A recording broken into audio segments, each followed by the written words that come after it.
let's take the conversation between Sam Harris and Dan Dennett about free will and consciousness.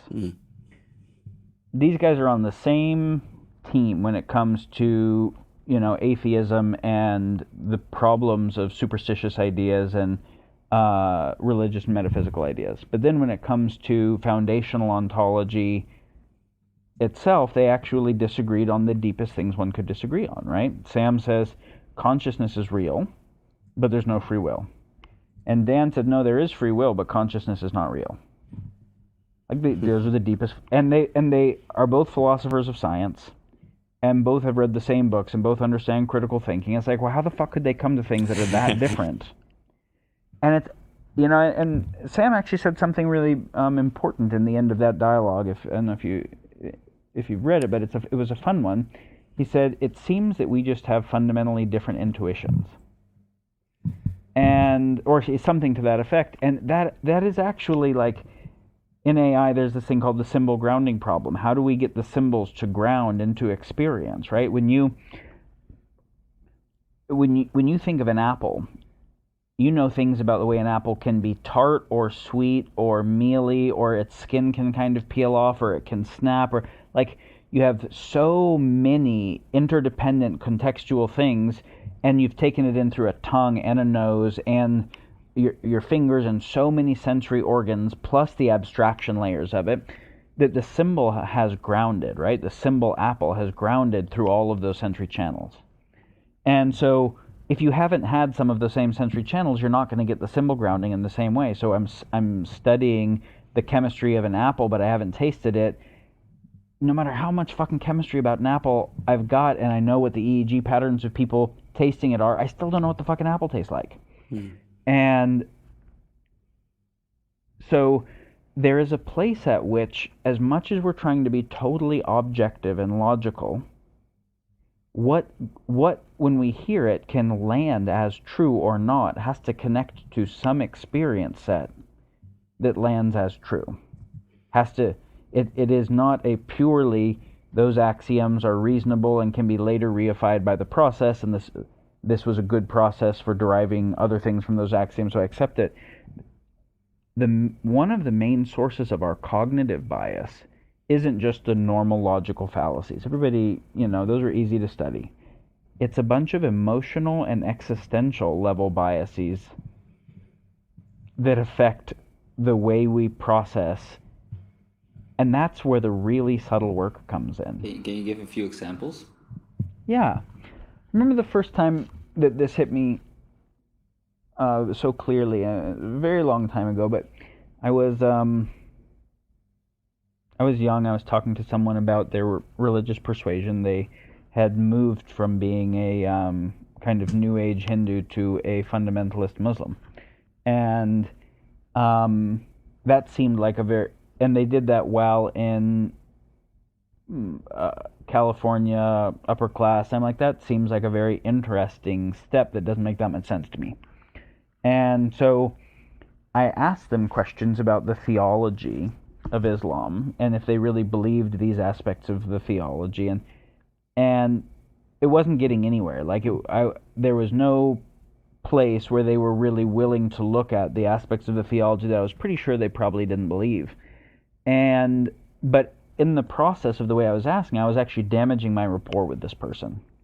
And in damaging rapport, I was damaging the ability to actually have a meaningful conversation about this or any topic, right? And so I stopped. And then I came back to, let me see if I can just create rapport about anything. We get rapport. Fast forward about a year, because it takes that much time to repair the rapport from an issue like this. And I end up finding out that this person comes to Islam and their particular beliefs. And I'm not saying this would be true for everyone. I'm saying that this one case, this was a place of realizing. This person's past was that they actually couldn't say no, and they couldn't set limits or boundaries from themselves because of like family sexual trauma that had happened in their childhood. Mm-hmm.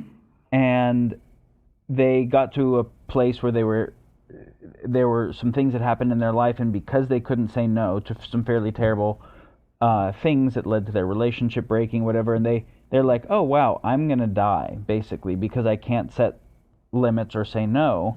And then right around that time, they met a friend who had just joined Islam, and they were talking about it and the rules and kind of the absoluteness of the rules, and that they didn't have to hold boundaries themselves. They just, being someone who believed that, got to follow those rules.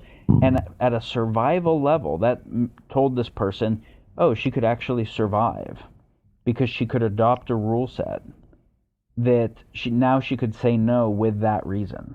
It bypassed her childhood reasons of not being able to say no. And so what I realized was it had nothing to do with theology, even though later the theology backfilled itself as a rationalization. And so I was addressing it at totally the wrong level, because it wasn't the level at which the decision was made. The choice wasn't made by a deep rational introspection and study of the theology compared to other theologies. And so then when I talked with them about basically just childhood and their ability to say no and set boundaries and construct those capacities inside of them rather than try to deconstruct a belief, once they actually felt they had that capacity, they ended up deconstructing the religious belief on their own. Right. So Their critical thinking couldn't kick in because if their critical thinking kicked in, or if they allowed anyone else's critical thinking to kick in, it would hit a survival level fear for them, right, of a belief that was meeting a need. And maybe it's the need to get to still be part of your family, because if you leave the religion, you won't be part of the family, or you won't be part of the community, or you're too afraid of death, and so, there's an extent, whatever it is. Or it's a situation where if you say this particular thing inside of academia and inside of the sciences, you'll be shunned for saying something that is so non-standard model that you lose all kinds of opportunities. So there's like all these little subtle and not so subtle sources of bias that affect the process of how we go about understanding reality. It's also the same sort of mechanism. I'm thinking of when you make a big change in your life, or maybe you leave a place of employment and people become angry with you because you're changing, you're not what they expected anymore, because for them they could receive it as an implicit criticism of themselves and their choices. And that's all happening kind of as a subtext, and people are getting angry and they maybe don't know why they're angry. Yeah. Yeah, so now you come back to the cultural relativism and you see, okay, someone might have taken postmodern philosophy and used it as cognitive backfill to positions that largely came from other places. They didn't just come from a emotionally neutral, existentially neutral study of the topics, and that this was the very best thinking they could come with on the topic. It might have been their own trauma, or witnessing a trauma in the world that was so problematic that they took it on or resonated with it, and that's affecting then the way they are, what they're resonating with intellectually and how they're processing it.